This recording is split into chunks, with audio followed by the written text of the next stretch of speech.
Hello and welcome to another edition of UFO Video Addicts. Let me give you a preview of what I got coming up in this video. Let's see, the first is this fast-moving object here in Korea.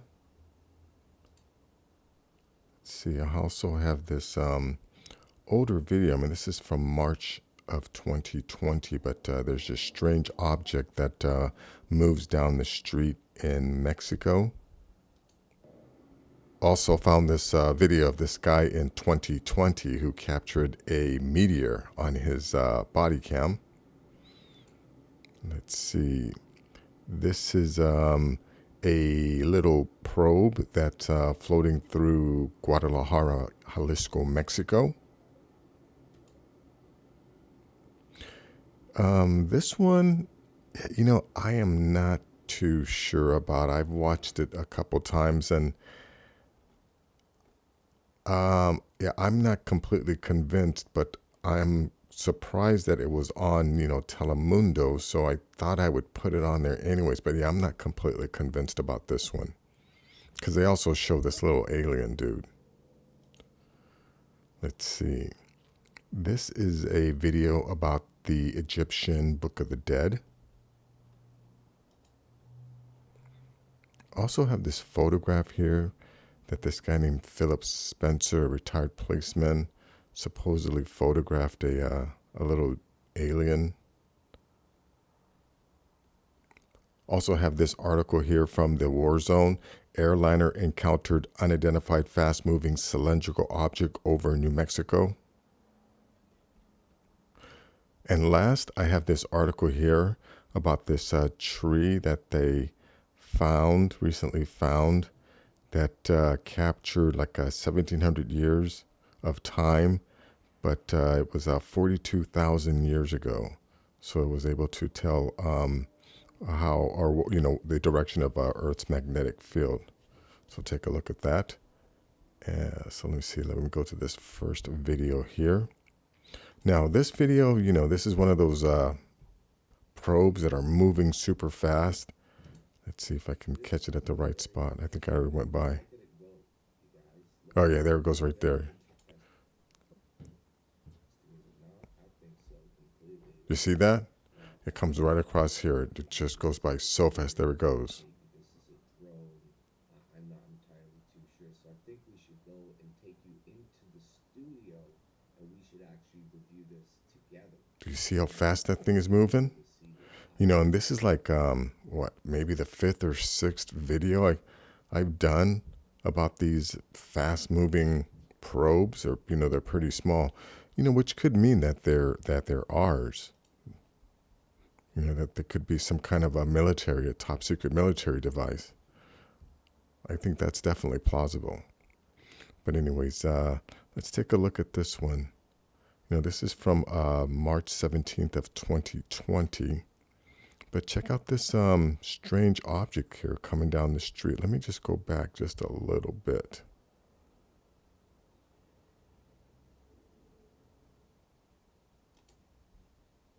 We started right about there.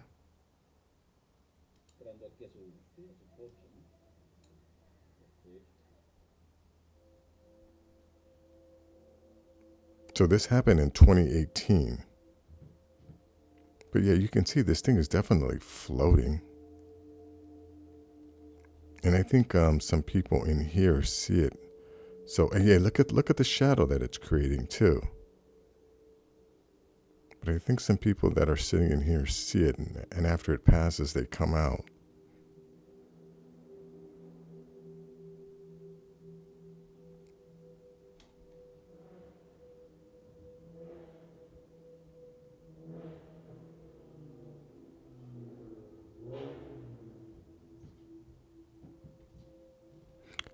Yeah, and this little thing, these are just bugs, I'm sure.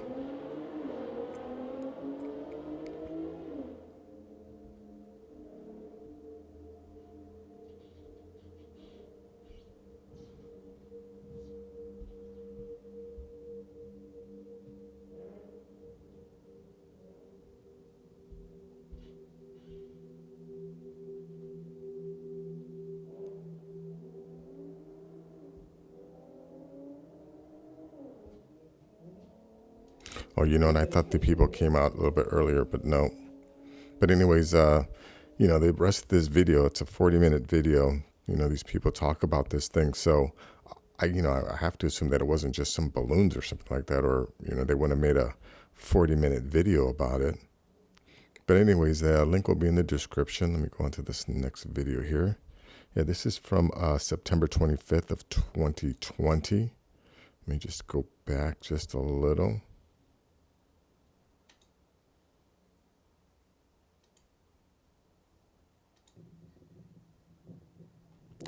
Here comes this meteor.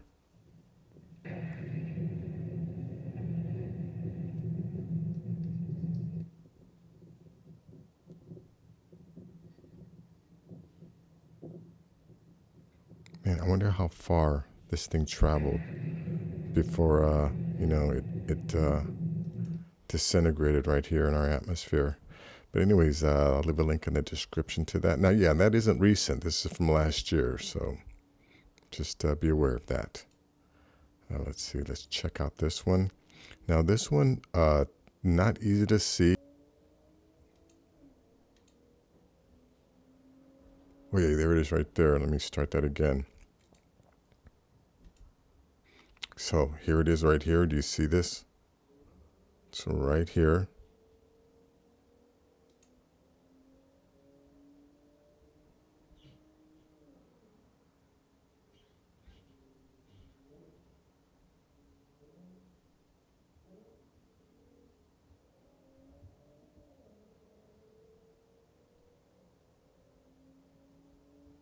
And off it goes. Teeny tiny probe. Well, link will be in the description. Let me go on to this next one here. Yeah, this video, you know, I've watched this video a few times. Actually, you know, when it originally came out in 2016, I assumed it was fake. So I've never really done anything, but, you know, it came up again. And some people are saying that this is real. And you know what I have to give it some credence, because I mean, I don't understand why these people would do a story on it if it was completely fake. But anyways, let me just jump ahead to what they saw.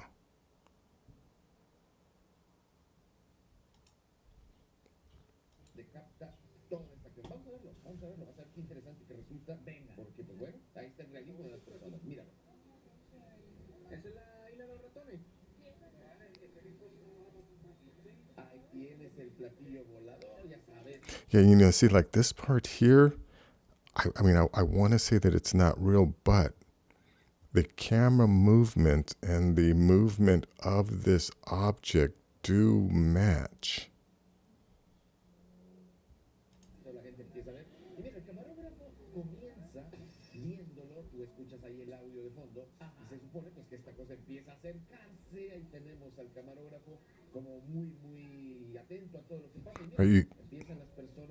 Yeah, you see how, you know, the camera is moving back and forth, and this object is moving in relation to the camera and the background. I think it's called parallax or something like that. But it seems to be there in the environment as opposed to something that's added, like even with a filter.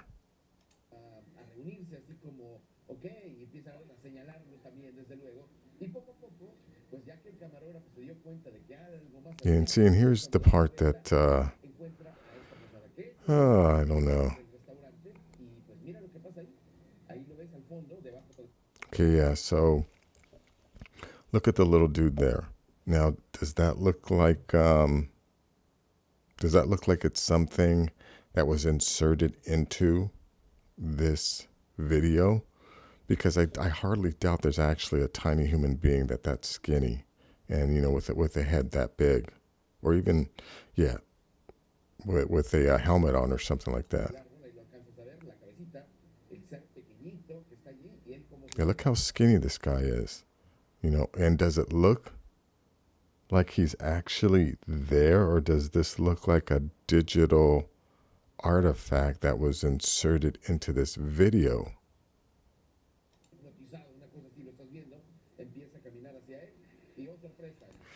I don't know if that's it. And then, the rest of the video, they're just talking about it. Link will be in the description. Let's see. This is about the Egyptian Book of the Dead. Just start about here. Spells have their origin in the earlier pyramid texts and coffin texts, which shows the continuity as well as changes in the beliefs held by the ancient Egyptians regarding the afterlife. Although it is commonly called the Book of the Dead, its original name in ancient Egyptian is translated as RWNW PRTMHRW, which may be translated as Book of Coming Forth by Day or Book of Emerging Forth into the Light. Origin of the Book of the Dead. It is unclear as to when the Book of the Dead was first produced. Nevertheless, the earliest known example of this work was found on the sarcophagus of Mentuhotep, a 13th dynasty queen. Due to the presence of new spells, scholars have considered the Mentuhotep sarcophagus as the earliest example of the Book of the Dead we have at the present. The 13th dynasty. What's amazing is things like this was usually only reserved for the highest priest or the only the royalty of this time, and plebes like you and me now can just find out what was written, or at least have a look at it. So I'll leave a link to this in the description. Let me go to this next photo here. Yeah, now this one says on December 1st, 1987, Philip Spencer, a retired policeman, saw and photographed what he believed was an alien on the Ilkley Moor. I'm not sure if I said that properly. It rushed up the hill and gave a signal to him with one of its arms as if telling him not to approach. After following it, he saw a UFO that took off at high speed. Now let's take a look at this.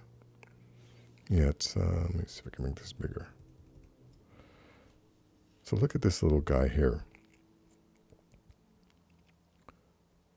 Interesting that he says that the little guy said to stay away because, I don't know, maybe he knew that they were going to take off and he didn't want to hurt the dude. But anyways, link will be in the description. Let's see. Now this article here, airliner encountered unidentified fast-moving cylindrical object over New Mexico. The event and the pilot's reaction to it are remarkably similar to one that occurred in the same general area a few years ago.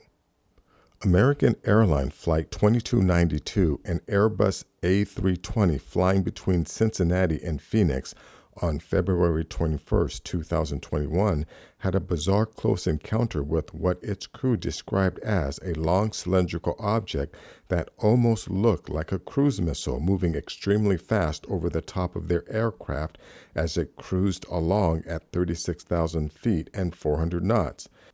The incident occurred over the remote northeast corner of New Mexico to the west of the tiny town of Des Moines. Steve Douglas, an experienced radio interceptor and the proprietor of Deep Black Horizon, told the War Zone that he was recording from his arsenal of scanners when he heard the strange transmission. The War Zone has reviewed over an hour of audio that Douglas has provided to us from before and after the strange radio call. We are working to authenticate it from the FAA and to get further information and comment from the agency on the event. We have also reached out to American Airlines for any additional details they can provide. Well, this thing just happened on February 21st of 2021. So this is very, very recent. And, supposedly all the procedures are different now where they're not going to try and hide this stuff anymore. So it'd be interesting to see if we can get an official report on this. But the link to this article will be in the description. But, I also want to point out something else at the bottom of this. Check out this article here. You need to hear these FAA tapes from that Oregon UFO incident that sent F-15 scrambling. New evidence offers great detail of the bizarre event and provides unprecedented insight into how such a unique incident is dealt with in real time. So, yeah, people, we're not alone on this planet. These encounters are happening all the time, and it's because we share the planet with other highly advanced species. I mean, it's becoming more and more obvious to me every single day. I mean, if you're, following these videos that I'm making pretty much every single day, it has to be becoming obvious to you too. So anyways, let me go to this last article here. This is about the ancient curry trees captured last collapse of Earth's magnetic field.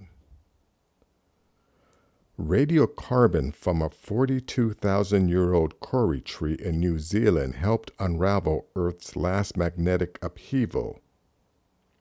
Several years ago, workers breaking ground for a power plant in New Zealand unearthed a record of lost time, a 60-ton trunk from a karari tree, the largest tree species in New Zealand. The tree, which grew 42,000 years ago, was preserved in a bog, and its ring spanned 1,700 years, capturing a tumultuous time when the world was turned upside down, at least magnetically speaking. Radiocarbon levels in this and several other pieces of wood chart a surge in radiation from space as Earth's protective magnetic field weakened and its poles flipped, a team of scientists reports today in Science. By modeling the effects of this radiation on the atmosphere, the team suggests Earth's climate briefly shifted, perhaps contributing to the disappearance of large mammals in Australia and Neanderthals in Europe. We're only scratching the surface of what geomagnetic changes has done, says Alan Cooper, an ancient DNA researcher at the South Australian Museum and one of the lead authors of this study. Yeah, folks, this is actually what we're going through right now. All of this climate change stuff is, or should actually be attributed to us getting ready to switch our magnetic field. You can find articles about the magnetic North Pole moving faster and faster, away from where it's generally supposed to be. But anyways, that is going to be it for this video. If you like things like this, please give this video a thumbs up. Please share this video. And if you're new to the channel, please subscribe. I'll have more things like this. Take care.